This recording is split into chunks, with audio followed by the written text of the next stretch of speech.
Good morning, everyone. Once again, I'm Annabelle Hipólito Medel, proud independent distributor of Unified Product and Services. Our transaction for today is step by step how to fund our e-cash account. So dahil hindi nyo alam kung saan tayo kukuha sa mga may available balance o may mga pera sa GCash, pwede po tayo mag-send through GCash to BDO account of Unified. Pero kung meron naman tayong BDO, so mas okay din po yun. BDO to BDO account ng Unified. Dahil po karamihan is GCash, so ito po yung gagawin natin. From eCash, kailangan po natin mag-send na or mag-bank transfer po tayo. So sa bank transfer po, i-click natin si BDO. So amount po is 500. Kasi 500 na lang pera dyan. So account name is UPS, GPRS. PRS. So account number ng GPRS for eCash Fund po is fund request po 00397 0103 244. So double check 00397-0103-244.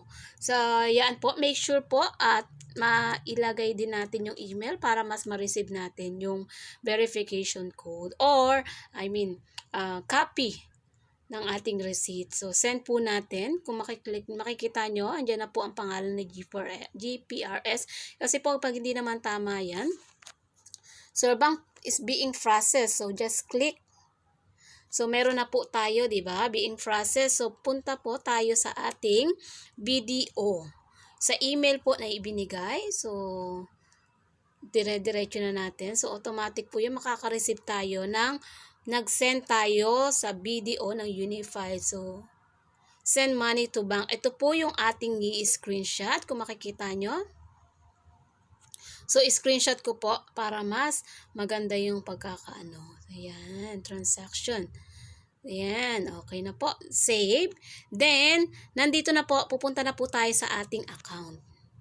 Para po magsunod-sunod lang yung ating pag-send from GCash to ating fund request. So, fund request po natin, nakita nyo, naka-online na po yun sa atin. Naka-online na yung account ko, kaya mas mabilis na po. So, dito, sa third account ko. So, click po natin si gift, di ba? Gift, tatlong tuldok sa kanan. So, fund request po. QR code, transfer for eCash, fund request tayo. From fund request, dahil po tayo is meron ng screenshot, hindi po ba? So, sa screenshot po natin, so, click lang natin yan. Then, upload. So, successfully uploaded po, di ba? So, hintay na lang po tayo sa additional na ang tawag dito na pag-approve ng ating request. Kung wala po, wait lang po tayo uli. So, dahil na-apply naman siya, submit. Tignan natin para mas clear lang, di ba? So, i-double check natin yung ating dito na tayo mag-send. Para makita natin. So, edit muna natin.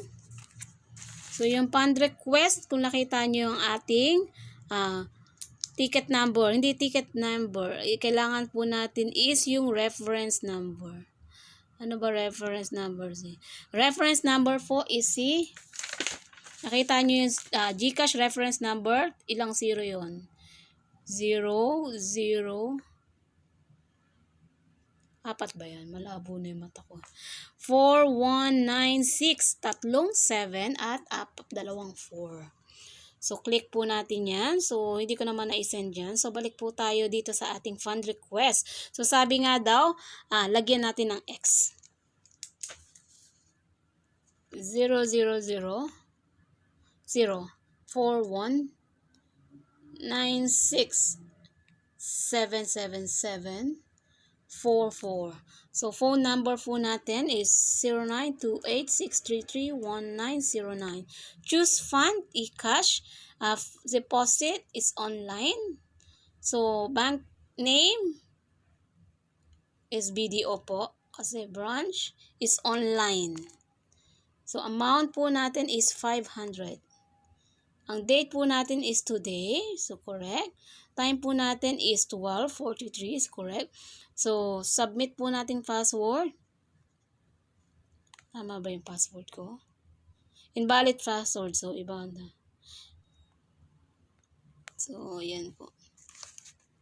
So, hintayin po natin. So, ang ating tracking number po, ayan na po, is on process na. So, hintayin na lang po natin kung papasok na yung ating niload in just 1 hour.